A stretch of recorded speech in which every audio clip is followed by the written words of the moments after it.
Secrets of the Pink Kush, The Occult, Eyes of the Devil, written by William H. Bradshaw. This information is derived from my book, Secrets of the Pink Kush. Some knowledge revealed here may not be in the book exactly as detailed here, as this is more speculative, but the main premise is derived from the book. Please note that I am not an occultist or religious, but a scientist, and my objective is to remain unbiased and only present the facts that I discovered during my lengthy research project. Some of what is contained here is speculation in an attempt to explain some of these ancient mysteries. First, I must warn you that the following information may be difficult for many to accept due to the brainwashing or deceit that has been employed by secret societies, religion, the media, and others over hundreds, if not thousands of years. I have spent 7 years researching these topics, of which I took 2 years to write in my book, Secrets of the Pink Kush. I merely started out attempting to discover why the Pink Kush plant was so superior to other cannabis plants. I discovered the big secret. She was a tetraploid. Polyploids are applicable to all plants, insects, mammals, animals, and humans. This is where it gets fascinating, and from whenceforth a massive conspiracy was formed by tetraploid humans thousands of years ago in order to maintain control over all humans. This is the real story that is based upon history, science, and the occult, which is hidden knowledge. Most of this information is fact, but some is speculation and or an interpretation of facts that I discovered through ancient documents and our science and nature. What is the occult? The occult simply means hidden knowledge, but this word can scare many people due to its ancient origins and implications. Why is there hidden knowledge, and where does it come from? There is a great deal of knowledge that exists that we are not supposed to know because it reveals the inner truth about the control of humanity. The hidden knowledge all comes from the tetraploid humans who claim to be gods, goddesses, or aliens. I never intended to write a book about the occult. I did not even realize that I had done so until I looked at it in retrospect. In this segment, we will look at our solar system, seemingly ancient Egyptian and Sumerian knowledge, and how this relates to the Illuminati. Ancient aliens. Tetraploid humans, who are merely humans with double chromosomes, were known as the Anunnaki in Sumeria or Mesopotamia. They are extremely advanced due to their doubled cranial capacity, which comes from the doubling of chromosomes. Read my book or watch my videos for the factual scientific explanation of our gods or aliens.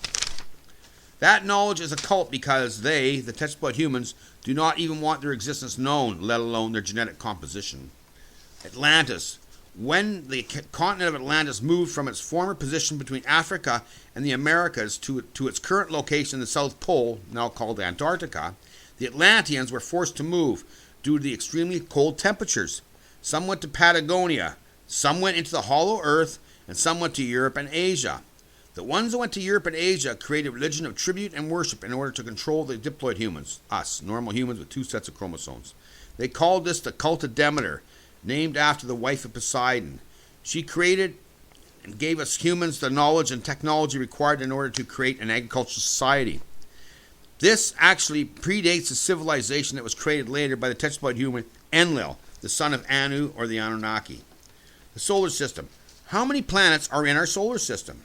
Your answer will depend, most likely, upon when you were educated. If you are older, like myself, then you will answer 9, most likely. If you are younger, then you will probably answer 8. Both answers are surprisingly actually incorrect. The correct answer is 10, with the possibility of planet X or Nibiru being the 11th planet or a comet as described by the tetraploid humans. We can all agree on the 8 planets, but we will also include Pluto, which is actually Hades, as a planet. If a man is small, such that he is a dwarf, is he still not a man? There is no logical reason why Pluto should not be considered a planet. It is just a dwarf planet, but a planet nonetheless. That makes 9, and the 10th planet is another dwarf planet called Ceres, which is not included by conventional mainstream science. I am unsure of the logic or reasoning for this exclusion. Perhaps they do not want to include Satan, which is Pluto, or Lucifer, which is Ceres, in our solar system, which is truly hypocritical and not science. Ceres is the Roman name of a goddess who is also called Demeter in Greek. Herein lies not only the 10th planet, but solidifies the fact that the ancient Sumerians and Anunnaki, who were tetraploid humans, and were far more superior in their intelligence, knowledge, physical size, and strength. I will take the knowledge of the tetraploid humans over the knowledge of diploid humans any day of the week, as they were clearly superior in intellectual capacity. They have been to many of these planets and thus have an up-close personal view of these planetary bodies, at least now. I am unsure of what the timeline was for their venturing into our solar system, but there is definite proof they have been to many of these planets at some juncture. Ceres. Ceres is a dwarf planet in the asteroid belt between Mars and Jupiter. Scientists have noticed two lights emanating like eyes coming from the surface of the planet. They have never been able to provide a reasonable explanation for this phenomenon. They have also very recently found pyramids on Ceres, but if you rely on doctored NASA photographs, then do not expect to find them. This is where the occult comes into play. There are pyramids all over our planet, as well as Mars, Ceres, and perhaps the Moon and other planets that the tetraploid humans have visited. We have yet to discover much of what they have accomplished. What they accomplished, I might add, is nothing short of astonishing and amazing, as well as far beyond our comprehension. This is what makes them supernatural and like gods in this respect, but they are still mere mortals, as are we. It should also be noted that they did not create the universe, as the real God, if there is one, is the one who created the universe. It may very well be that we are truly alone and without God in terms of a higher power, other than these tetraploid humans. Nobody knows the real answer, and only fools believe otherwise. Tiamat and the cross. Another important point to mention here is that Tiamat, as mentioned in ancient Mesopotamian religion, is probably the planet Ceres. When Nibiru or Planet X collided with Tiamat, if indeed this actually happened, it created the asteroid belt and only a smaller nucleus of Tiamat remained, which is now called Ceres. An alternate explanation involves Ceres as being a moon of Tiamat and never a planet in Mesopotamian history. Tiamat is considered the chaos monster, goddess, and Marduk, the god of order, is said to have slain her, known as the dragon. One must remember that the gods and goddesses, or tetraploid humans, related astronomy and astrology to factual events on Earth. This appears to this author, anyway, that this is part of their as above, so below doctrine, which also includes the Trinity. The cross actually predates Jesus by thousands of years and is actually associated with Tiamat. The cross refers to the crossing of the planets Nibiru with Ceres, Tiamat, and the resulting destruction into a much smaller planet and an asteroid belt. There appears to be a twofold moral to this story, in that order will come out of chaos, and that there's a price to pay for not being orderly, and that price is destruction. There's also a matriarchal versus patriarchal theme in the destruction of Tiamat by Marduk. It represents her matriarchy being usurped with another patriarchy, which was actually the second patriarchy, as the very first system was a patriarchy under the Atlanteans. This second patriarchy, started by Marduk, was later usurped, leaving us with our current matriarchal system, at least in the Western world. There have been several subsequent failed attempts to implement a third patriarchy. The occult and the cult of Demeter. As I mentioned, Ceres is another name for Demeter. Demeter was the consort of Poseidon and the goddess that was worshipped in the very beginning of civilization. She was a tetraploid human, and they wanted to implement a system of civilization for diploid humans that would be peaceful and controllable, as they were concerned over the overwhelming numbers of diploid humans. The population growth of tetraploids is very slow, and thus the humans would always outnumber them. It was a wise decision for these tetraploid humans to implement a system of control in order to ensure their survival. This entailed creating a matriarchal society versus a patriarchal society, as was decided by looking at nature that a matriarchal society would be more peaceful.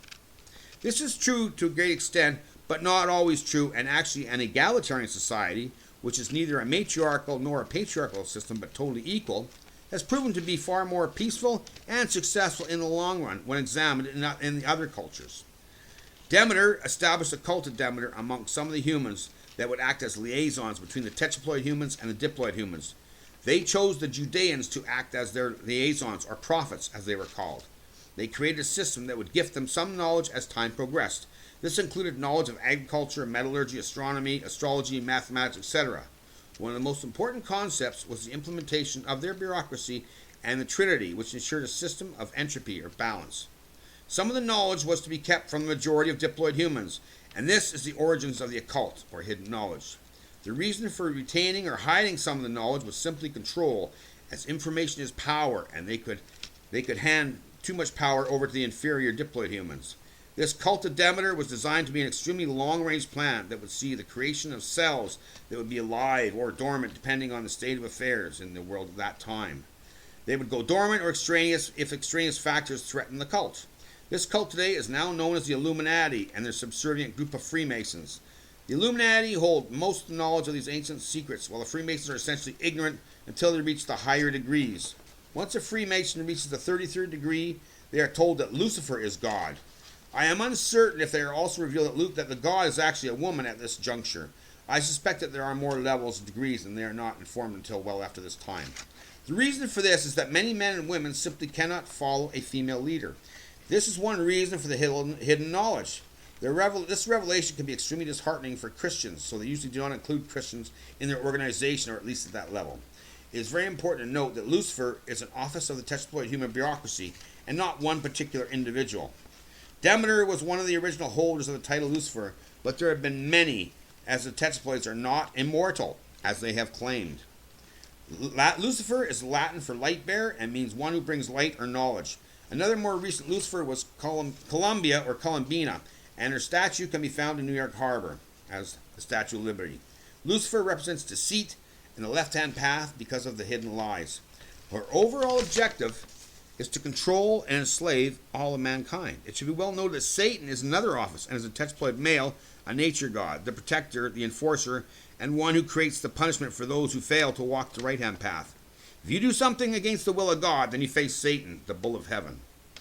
The devil. Many have confused Satan, Lucifer, and the devil ever since the beginning. There is good reason for this confusion. This confusion is created by the devil, who, like all tetraploid humans, does not want her existence to be known. Charles Baudelaire was the one who wrote that the greatest trick the devil ever pulled was convincing the world he didn't exist. Even he succumbed to the common mistake of consolidating the two different entities. Lucifer is the devil and not Satan.